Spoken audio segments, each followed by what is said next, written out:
اور اب کچھ خبریں تجارتی دنیا سے۔ پنجاب میں سرکاری گندم اور آٹے پر دی جانے والی سبسڈی کو ختم کرنے کا فیصلہ کیا گیا ہے۔ پنجاب میں اب عمومی سبسڈی کے بجائے ٹارگیٹڈ سبسڈی دی جائے گی۔ رمضان میں مفت آٹے کی تقسیم کے لیے محکمہ خوراک کی لائسنس یافتہ 11,000 دکانوں کو شامل کرنے کا فیصلہ کیا گیا ہے۔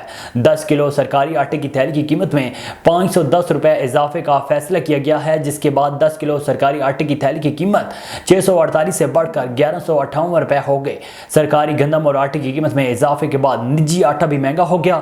20 کلو نجی آٹے کا تھیلا 24 روپے میں فروخت کیا جائے گا۔ دوسری جانب سرکاری گندم کی قیمت فروخت 2300 سے بڑھ کر 3900 روپے فی من مقرر کر دی گئی ہے۔ وزیر اعظم محمد شہباز شریف نے کپاس کے کاشتکاروں کے لیے بڑا فیصلہ کر لیا۔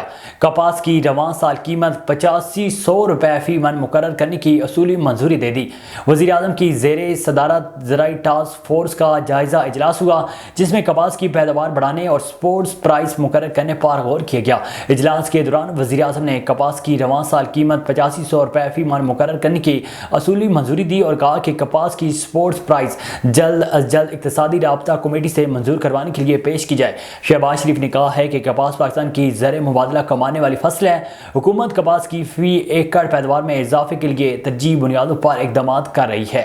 کپاس کی فصل کی فی ایکڑ پیداوار بڑھانے کے لیے تجاویز مرتب کرنے میں وزارت نیشنل فوڈ سیکیورٹی تیز رفتاری سے اپنا کام مکمل کرے۔ وزیر اعظم کا کہنا تھا کہ صوبائی حکومتی کسانوں کو کپاس کی مقرر کردہ قیمت کی فراہمی یقینی بنائے۔ وفاقی حکومت مقرر کردہ سپورٹس پرائس پر عمل درآمد کے لیے صوبائی حکومتوں کی ہر ممکن مدد کرے۔ وزیر مملکت برائے پیٹرولیم مصدق ملک نے کہا ہے کہ روس سے معاہدہ ہو گیا ہے۔ پاکستان اپنی ضرورت کا 1/3 ایندھن روس سے خریدے گا۔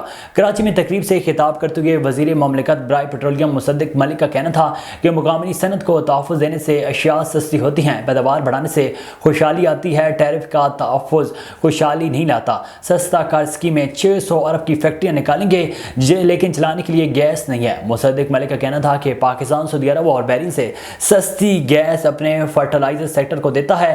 گیس کے شعبے میں امیر اور غریب کے لیے الگ الگ ٹیرف کر دیے ہیں۔